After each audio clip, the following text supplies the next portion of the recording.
নমস্কার বন্ধুরা, কেমন আছো সবাই? আজকের একটি নতুন ব্লগে তোমাদের স্বাগত। আজকের এই ব্লগে আলোচনা করব কানাডায় আসার সময় তোমরা কি কি জিনিস নিয়ে আসবে, কি কি জিনিস নিয়ে এলে ইনিশিয়াল ডেজগুলোতে তোমাদের সুবিধা হয়। কেন ট্রাভেলের সময় তো তুমি অনেক জিনিস ক্যারি করতে পারবে না, তাই বেসিক কি কি জিনিস আনার দরকার সেই নিয়ে আলোচনাটা আজকে করব। প্রথমেই বলি, তোমরা যখন এখানে আসবে, যে ফ্লাইটে আসবে তার ওয়েবসাইটে গিয়ে ভালো করে ব্যাগেজ রুলসটা চেক করে নিও। কটা চেক ইন লাগেজ অ্যালাউ করে পার পার্সন, তার কত ওয়েট, তার কত সাইজ, আর হ্যান্ডব্যাগ ক্যারি করতে অ্যালাউ করে, কটা হ্যান্ডব্যাগ, কত ওয়েট আর কত সাইজ, এগুলো ক্যাটাগরিক্যালি চেক করে নেবে। কারণ আজকাল এই ব্যাগেজে সাইজ এবং ওয়েট নিয়ে খুব ঝামেলা করছে, প্রচুর টাকার ফাইন নিয়ে নিচ্ছে। অযথা অতগুলো টাকা, যেটা কিনা কানাডিয়ান ডলারের অ্যামাউন্টে টাকা, সেটা দেওয়ার কোনো দরকার নেই। তাই ভালো করে এই রুলসটা চেক করে নিও তোমাদের নির্দিষ্ট ফ্লাইটের অনুযায়ী। সব ফ্লাইটে কিন্তু একই রুল নয়। আর আরেকটা ব্যাপার, তোমরা যখন আসবে তোমাদের ব্যাগেজের ইন্স্যুরেন্স করানো যায় ফ্লাইটে, সেইটা অবশ্যই করিয়ে আনবে। কেন অনেক সময় ব্যাগেজ মিসিং হয়, সেই জন্য ইন্স্যুরেন্স কভারেজ থাকলে তোমার ব্যাগের সমস্ত যা জিনিসপত্র আছে তার একটা অ্যামাউন্ট তুমি ইন্স্যুরেন্স কোম্পানি থেকে পাবে। তাই ব্যাগের ইন্স্যুরেন্সটা অবশ্যই করাবে। এরপর বলি, তোমরা যখন এখানে আসবে তোমাদের অ্যাকোমোডেশনের এরিয়া ওয়াইজ ভালো করে দেখে নিও ওর কাছাকাছি কোনো বড় সুপার স্টোর আছে কিনা, যেমন ওয়ালমার্ট বা ডলারামা, কানাডিয়ান টায়ার, এই ধরনের বড় বড় স্টোরগুলোতে অনেক জিনিস সস্তায় মোটামুটি পাওয়া যায়। তাই তোমরা যেসব জিনিসগুলো আনবো ভাবছো সেগুলো এখানে হয়তো পেয়েই যাবে। তাই এই ধরনের স্টোর তোমাদের বাড়ি বা অ্যাকোমোডেশনের জায়গার আশেপাশে আছে কিনা সেটা একবার দেখে নিও ম্যাপে। আমি আনার জিনিসগুলোকে অনেকগুলো ক্যাটাগরিতে ভাগ করে দিচ্ছি, যাতে সুবিধা হয় প্রত্যেকটা ক্যাটাগরি ওয়াইজ তোমাদের জিনিসগুলো মিলিয়ে নেওয়ার, আর গোছানোর সময় সুবিধা হবে। সেই ক্যাটাগরি ওয়াইজ তুমি যদি গোছাও তাহলে এখানে আসার পর তোমার পেতেও সুবিধা হবে জিনিসগুলো সুটকেসের মধ্যে থেকে। প্রথমে আলোচনা করি ডকুমেন্টস নিয়ে, কেন এটা তোমাকে আনতেই হবে, খুব ইম্পর্টেন্ট একটি জিনিস। কি কি ডকুমেন্ট এখানে নিয়ে আসবে? প্রথম হলো পাসপোর্ট, ভিসা আর ট্রাভেল টিকিট। এই তিনটে তো অবশ্যই দরকার। এরপরে হচ্ছে তোমার ইমিগ্রেশন সমস্ত পেপার, মানে তুমি যদি ওয়ার্ক পারমিটে আসো সেই ওয়ার্ক পারমিট পেপার বা স্টাডি পারমিট পেপার, বা তুমি যদি পিআর হোল্ডার হও তো পিআর এর জন্য যে সমস্ত ডকুমেন্ট, সিওপিআর ডকুমেন্ট, এই সমস্ত ডকুমেন্ট তোমাকে আনতে হবে। এরপরে হচ্ছে যে সাপোর্টিং ডকুমেন্টস গুলো, মানে তুমি যদি এখানে চাকরি করতে আসো তো ডেপুটেশন লেটার বা অফিস থেকে কোনো অফিসিয়াল লেটার, বা কলেজে পড়তে এলে কলেজের লেটার, এই ধরনের সমস্ত ডকুমেন্ট এখানে আনতে হবে। স্টাডি পারমিটে এলে অবশ্যই তোমাদের একাডেমিক রেকর্ডস এর সমস্ত ডকুমেন্ট নিয়ে আসবে, ক্লাস 10 অনওয়ার্ডস, মানে সমস্ত মার্কশিটস বা সার্টিফিকেটস, তার সমস্ত অরিজিনাল কপি নিয়ে আসবে। কখন কোনটা কোথায় লাগবে তুমি জানো না, এগুলো সবসময় সঙ্গে রাখবে। এরপরে হচ্ছে প্রুফ অফ ফান্ডস। তুমি যদি পিআর হিসাবে আসো বা স্টাডি পারমিটে আসো তাহলে তোমাকে প্রুফ অফ ফান্ডস দেখাতে হবে। তার যাবতীয় ডকুমেন্ট, কি কি ডকুমেন্ট তোমাদের লাগবে সেটা ওয়েবসাইট থেকে দেখে নিও, সেই ধরনের ডকুমেন্টগুলো হ্যান্ডি রেখো। তোমাদের প্রয়োজনীয় মেডিকেল রেকর্ডস, তোমরা যদি কোনো মেডিকেশনের আন্ডারে থাকো এখন বর্তমানে, তাহলে যে সমস্ত মেডিসিনাল রেকর্ডস গুলো আছে, প্রেসক্রিপশন বা কোনো টেস্টের রিপোর্ট, এই ধরনের সমস্ত মেডিকেল রেকর্ডস গুলো নিয়ে এসো, যাতে সেই ধরনের চিকিৎসা এখানে কন্টিনিউ করতে গেলে ডক্টর যেন সেগুলো দেখেই তোমার মেডিকেল হিস্ট্রিটা বুঝে যায় সহজে এবং চিকিৎসাটা সঠিকভাবে হয়। এরপরে আসি ট্রাভেল বা হেলথ ইন্স্যুরেন্সের ডকুমেন্টের ব্যাপারে। তোমরা যখন এখানে আসবে তো ট্রাভেল ইন্স্যুরেন্স করিয়ে নিয়ে আসবে ইন্ডিয়া থেকে বা তোমাদের নেটিভ কান্ট্রি থেকে, আর ইনিশিয়াল কিছু দিনের জন্য হেলথ ইন্স্যুরেন্সও করিয়ে নিয়ে আসবে। কানাডায় হেলথ ইন্স্যুরেন্সের সমস্ত ব্যবস্থাই আছে, বাট ইনিশিয়ালি এসে যদি তোমার কোনো শরীর খারাপ হয়ে যায়, তাই ইনিশিয়াল 10 দিনের মতো তোমার হেলথ ইন্স্যুরেন্স তোমার নেটিভ কান্ট্রি থেকেই করিয়ে আনবে এবং তার ডকুমেন্টসের সঙ্গে নিয়ে আসবে। তুমি যদি তোমার নেটিভ কান্ট্রিতে গাড়ি চালাও তো ড্রাইভিং লাইসেন্স সঙ্গে নিয়ে আসবে। আর খুব ভালো হয় যদি ড্রাইভিং লাইসেন্সের এক্সট্রাক্ট, মানে সামারি, ওখানকার ড্রাইভিং ডিপার্টমেন্ট থেকে করিয়ে নিয়ে আসো। তাহলে এখানে এসে তোমার ড্রাইভিং লাইসেন্স পেতে অনেক সুবিধা হবে। অনেকগুলো পরীক্ষা আছে এখানে ড্রাইভিং লাইসেন্সে, সেগুলো কিছুটা স্কিপ করতে পারবে। খুব তাড়াতাড়ি তুমি তোমার এখানকার ড্রাইভিং লাইসেন্স পেয়ে যাবে, ওই ডকুমেন্টটা, এক্সট্রাক্ট যে ডকুমেন্টটা, ওটা দেখানোর পর।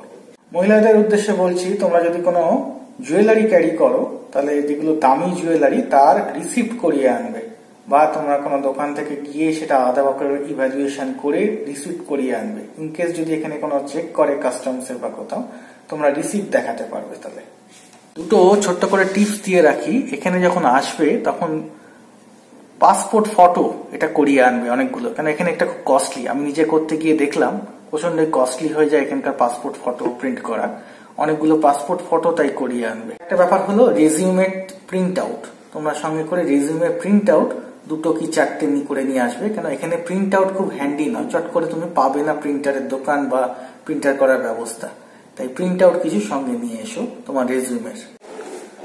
ডকুমেন্টের পরের ক্যাটাগরি হলো জামা কাপড় বা ক্লোথস। এখানে যখন আসবে তোমরা কি ধরনের জামা কাপড় নিয়ে আসবে, এই কান্ট্রি ওয়াইজ কোনগুলো সুটেবল কোনগুলো নয়, সেই ধরনের একটা কথাবার্তা এখন আলোচনা করি। প্রথমেই বলি, এখানে কটন জিনিসের দামপত্র খুব বেশি। আমরা ইন্ডিয়াতে যেহেতু কটনের জামা কাপড় পরতে পছন্দ করি, সেই ধরনের জামা কাপড় এখানে একটু বেশি করে এনো, কেন এগুলো এখানে বেশ কস্টলি। যদি চাকরি করতে আসো বা পড়াশোনা করতে আসো তাহলে ফর্মাল শার্টস তো লাগবেই, 4টে কি 5টা ফর্মাল শার্ট নিয়ে আসবে, তার মধ্যে একটা যেন সাদা হয়, কারণ কোনো ইন্টারভিউ বা কোনো স্পেশাল অকেশনে অনেক সময় হোয়াইট ড্রেস বা হোয়াইট শার্ট পরতে বলে, তো সেইটা একটা যেন হোয়াইট শার্ট তোমার থাকে লিস্টে। আর ফর্মাল ট্রাউজার্স 4টে মতো নিয়ে এসো। জিন্স এখানে একটু বেশি করে লাগবে, কেন এখানে ঠান্ডার দেশ, তবে জিন্স এখানে পাওয়া যায়, মোটামুটি খুঁজলে কম দামেও পাওয়া যায়, তাও বেসিক জিনিসের জন্য মোটামুটি 2 থেকে 3টে জিন্স নিয়ে এসো ইন্ডিয়া থেকে বা তোমার নেটিভ কান্ট্রি থেকে। একটা ফর্মাল স্যুট অবশ্যই ক্যারি করো, কারণ এখানে স্যুট তৈরি করার জন্য টেলারিং প্রাইস খুব হাই, তাই তোমার নেটিভ কান্ট্রি থেকে স্যুট নিয়ে এসো, যেটা তোমার অফিস পার্টি বা তোমার কলেজের কোনো পার্টিতে তুমি পড়তে পারবে। ট্র্যাডিশনাল ওয়্যার, এখানে কিন্তু অনেক ফেস্টিভ্যাল পালিত হয়, দুর্গাপুজো, দিওয়ালি, নববর্ষ, দোল, সব ধরনের অনুষ্ঠানই এখানে বেশ সবাই খুব এনজয় করে। এখানে অনেক কমিউনিটি সেন্টার আছে যেখানে এই ধরনের পুজোর অ্যারেঞ্জমেন্টও করা হয়, তাই সেগুলো হয়তো তুমি অ্যাটেন্ডও করবে বাবা বলে। আর যদি কলেজে পড়ো, কলেজের মধ্যেও অনেক অনুষ্ঠান হয়, সেই জন্য ট্র্যাডিশনাল ওয়্যার 1টা কি 2টো নিয়ে এসো। এখানে কিন্তু চট করে এগুলো পাওয়া যায় না, পেলেও খুব কস্টলি। এরপরে আসি বাড়িতে পরার জামা কাপড়, এগুলো এখানে মোটামুটি রিজনেবল প্রাইসে পেয়ে যাবে, তো খুব বেশি আনার দরকার নেই, ইনিশিয়াল কিছু দিনের জন্য নিয়ে এসো, তারপর এখানে অনেক ডিল দেয়, অনেক সেল হয়, সেই জায়গা থেকে কালেক্ট করে নিও। এর পরের ক্যাটাগরি ফুটওয়্যার বা জুতো। এখানে যেহেতু তুমি চাকরি করতে আসছো বা কলেজে আসছো, তাই ফর্মাল শুজ তো লাগবেই, তো ফর্মাল শুজ নিয়ে এসো, বোধ ছেলেরা মেয়েরা সবার জন্যই বলছি। ফর্মাল শুজ, একটা ক্যাজুয়াল শুজ নিয়ে এসো, আর কোনো চপ্পল মানে পায়ে চটি যেটা লাগে, সেটা বাড়ির পরার চটি হতে পারে বা বাইরের পরার চটি হতে পারে, এরকম এক জোড়া চটি নিয়ে এসো। বাকি তোমার এখানে কিনে নিতে হবে, কেন সব তুমি নিয়ে আসতে পারবে না, তাই বেসিক এইগুলো নিয়ে এলেই হবে। এর পরের ক্যাটাগরি হলো কুকওয়্যার, মানে রান্নাবান্না করার জন্য কি কি ইউটেন্সিলস আনবে।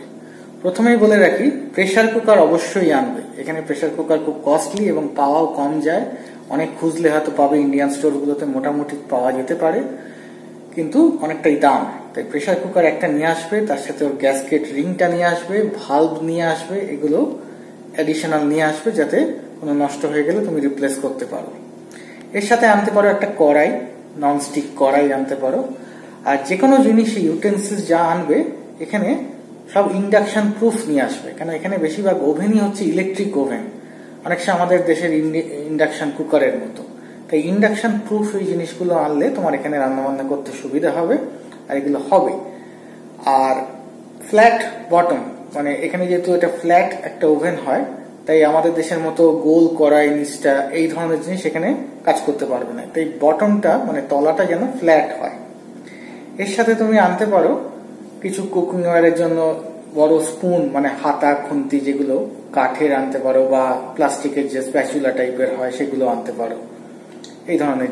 যদি একা আসো বা ছোট ফ্যামিলি থাকে তোমার, তো কতগুলো করে আনবে তার একটা আন্দাজ করে নিও ইনিশিয়াল ডেজের জন্য, কারণ বাকি সব এখানে পেয়ে যাবে, মোটামুটি রিজনেবল দামই পাওয়া যায়, তাই ইনিশিয়ালি কাজ চালানোর জন্য কিছু জিনিস নিয়ে আসতে হবে। যেগুলো বললাম তার সাথে তুমি যোগ করতে পারো নাইফ বা ছুরি বা পিলার, খোসা ছাড়া বা পিলার। বেশিরভাগ চেষ্টা করবে যে রেডি টু ইট ফুড যেগুলো পাওয়া যায়, যেমন আমাদের ম্যাগি বা আরো যে রেডি টু ইট ফুড যেটা এখানে এসে জাস্ট মাইক্রোওয়েভে গরম করে খেতে পারো ইনিশিয়াল ডেজ গুলোর জন্য, সেগুলো নিয়ে আসতে পারো। পরের ক্যাটাগরি পার্সোনাল হাইজিন। পার্সোনাল হাইজিনের মধ্যে তোমার সাবান, শ্যাম্পু, তেল যে যেটা ইউজ করো বা কিছু sanitiser, moisturiser, cream, basic cream, ঠান্ডার জায়গা যেহেতু তার বেসিক কিছু ক্রিম, সবই ছোট ছোট প্যাকেটে, যেগুলো ট্রাভেল কিট পাওয়া যায় এই ধরনের জায়গা থেকে তুমি কিনতে পারো ছোট প্যাকেটে। তাহলে ইজি ক্যারি করতেও ইজি হবে, জায়গাটাও কম লাগবে, কারণ এখানে সব তুমি পেয়ে যাবে, এগুলো এখানে খুব কমন জিনিস, সবই পেয়ে যাবে। আর অবশ্যই একটা ওয়েট টিস্যু নিয়ে এসো, কারণ তোমার অন দ্য ওয়ে ফ্লাইটেও কাজে লাগতে পারে বা এখানে এসে বেসিক প্রথম কিছুদিনের জন্য তোমার কাজে লাগতে পারে কোনো কিছু মোছা বা পরিষ্কার করার জন্য। Next category electronics items. Electronics items এর মধ্যে তোমার কাজ করার জন্য ল্যাপটপ নিয়ে আসবে আর পার্সোনাল ফোন, মোবাইল ফোন নিয়ে আসবে, কারণ এখানে ফোনে তুমি অনেক রকমের স্কিম পাবে 2 বছরের কন্ট্রাক্টে, কিন্তু সেগুলো অনেক কস্টলি পড়ে। তাই তুমি যদি তোমার ফোনটা নিয়ে আসো আর এখানে এসে সিম কার্ডটা জাস্ট অ্যাড করে নাও, তাহলে সেটা অনেক চিপ পড়ে। তো ইনিশিয়াল এইরকম স্কিমে যেতে পারো যে তুমি ফোনটা তোমার দেশ থেকে নিয়ে এলে আর এখানে এসে সিম কার্ডটা তুমি জাস্ট ইনসার্ট করে এখানকার লোকাল সিম ইউজ করবে। আর অবশ্যই এখানে অ্যাডাপ্টার নিয়ে আসবে, কারণ এখানকার সুইচ বোর্ডের যে প্লাগ পয়েন্ট গুলো সম্পূর্ণ আলাদা আমাদের ইন্ডিয়া বা ইস্টার্ন কান্ট্রিজ গুলোর থেকে। তাই জন্য এখানে যে পিনটা যেরকম হয় সেই ধরনের অ্যাডাপ্টার পাওয়া যায়। ট্রাভেল অ্যাডাপ্টার বললেই তোমার দোকানে দিয়ে দেবে। আজকাল ইন্টারন্যাশনাল ইউনিভার্সাল অ্যাডাপ্টার বেরিয়ে গেছে, সমস্ত কান্ট্রির জন্য পাওয়া যায় সেগুলো। সেই অ্যাডাপ্টার 2 কি 4টে নিয়ে আসবে। এরপরে বলি ওষুধের ব্যাপারে। তোমরা অবশ্যই তোমাদের যে সমস্ত ওষুধ তোমরা এখন ইন্ডিয়াতে বা তোমার নেটিভ কান্ট্রিতে ব্যবহার করছো সেই ওষুধগুলো সঙ্গে ক্যারি করবে। আর ডক্টরের কাছ থেকে একটা প্রেসক্রিপশন করিয়ে নেবে, কারণ অনেক সময় সিকিউরিটি চেকিং বা এইসব জায়গায় নানা রকম প্রশ্ন করে যে এই ওষুধগুলো কিসের বা কি। তো প্রেসক্রিপশন সঙ্গে থাকলে তোমাকে সেরকম কোনো বিরক্ত করবে না বা অ্যালাউ করবে এইগুলোকে, ওষুধগুলোকে আনবার জন্য। ওষুধের সাথে সাথে যে আরো প্রয়োজনীয় জিনিসগুলো থাকে মেডিকেল এইডস হিসাবে, যেমন ডেটল বা এই ধরনের কোনো অ্যান্টিসেপটিক লিকুইড বা ক্রিম, এর সঙ্গে কটন বা তুলো বা নিকোপ্লাস যেটা আটকাবার জন্য, কোনো ব্যান্ডেড বা ব্যান্ডেজ, এই ধরনের জিনিসগুলো, এগুলো অবশ্যই ক্যারি করো। ইনিশিয়াল ডেজে তোমাকে সাপোর্ট দেবে। এখানে সবকিছুই পাওয়া যায়, কিন্তু ইনিশিয়ালি দরকার পড়লে তুমি তোমার ওই জিনিসগুলোকে কাজে লাগাতে পারবে। যারা স্টুডেন্ট ভিসাতে আসছো বা স্টুডেন্ট ওয়ার্ক পারমিটে আসতো, তাদের কিছু স্টেশনারি জিনিসও ক্যারি করতে হবে, বেসিক জিনিস, যেমন তোমার কোনো পেন, পেন্সিল, কিছু খাতা, নোটবুক আর কি, আর কোনো ফোল্ডার, এগুলো তুমি তোমার ওখান থেকে ক্যারি করতে পারো। ওগুলো ওখানে সস্তায় পড়বে, এখানে কিন্তু অনেকটাই কস্টলি। ঘরের জিনিসপত্রের মধ্যে বেসিক যেগুলো লাগে বা লাগছে আমার, সেগুলো হচ্ছে যে বেড কভার, বালিশের মানে পিলো কভার, এগুলো কটনের ইন্ডিয়া থেকে বা তোমার নেটিভ কান্ট্রি থেকে নিয়ে আসতে পারো। এখানে অনেকটাই কস্টলি এগুলোর দাম, কিছু কিছু জায়গায় প্রায় $70-80 মতো নিয়ে নেয় বেড কভারের জন্য। আর কটন তো প্রায় পাওয়াই যায় না সেভাবে।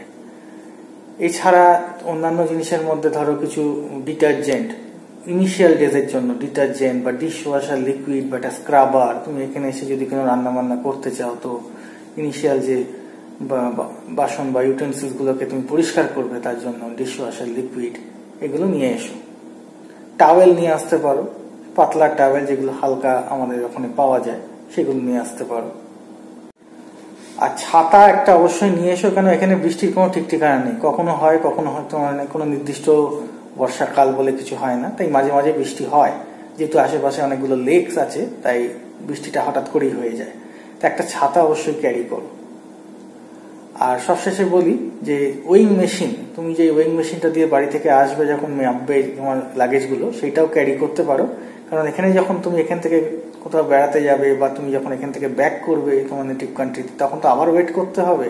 তাই ওয়িং মেশিনটা সঙ্গে থাকলে তখন তুমি ওয়েট করে দেখে নিতে পারবে যে তোমার যে অ্যালাওয়েন্স তার মধ্যে সবকিছু আছে কিনা ওয়েটগুলো।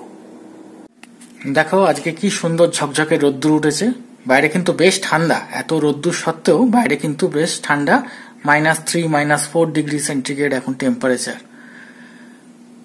কিন্তু রোদ্দুরটা খুব সুন্দর উঠেছে, চারিদিক খুব পরিষ্কার পরিচ্ছন্ন দেখা যাচ্ছে, আর আকাশের রঙও একদম পরিষ্কার নীল। তো আজকে গল্পের মাধ্যমে অনেকগুলো ইম্পর্টেন্ট ইনফরমেশন শেয়ার করলাম এই ভিডিওটার মধ্যে দিয়ে। এই জিনিসপত্রগুলো তুমি যদি খেয়াল রাখো তাহলে তোমার প্যাকিং এর জন্য সুবিধা হবে, আর ঠিক ঠিক জিনিসই এখানে নিয়ে আসতে পারবে। ওভার ওয়েট হবে না, আর প্রয়োজনীয় জিনিসগুলো তুমি এখানে নিয়ে আসতে পারবে। ইনিশিয়াল ডেজের জন্য নিয়ে এসো, বাকি সব এখানে পাওয়া যায়। অনেকগুলো জিনিস বেশ রিজনেবল প্রাইসেই পাওয়া যায়, তাই সেগুলো আনবার কোনো দরকার নেই। আজকের ভিডিওটা এখানেই শেষ করছি। তোমরা সবাই ভালো থেকো, সুস্থ থেকো, আর এখানে যখন আসবে এই সমস্ত জিনিস সুন্দরভাবে প্যাকিং করে ক্যারি করে নিয়ে এসো। আজকের মতো টাটা।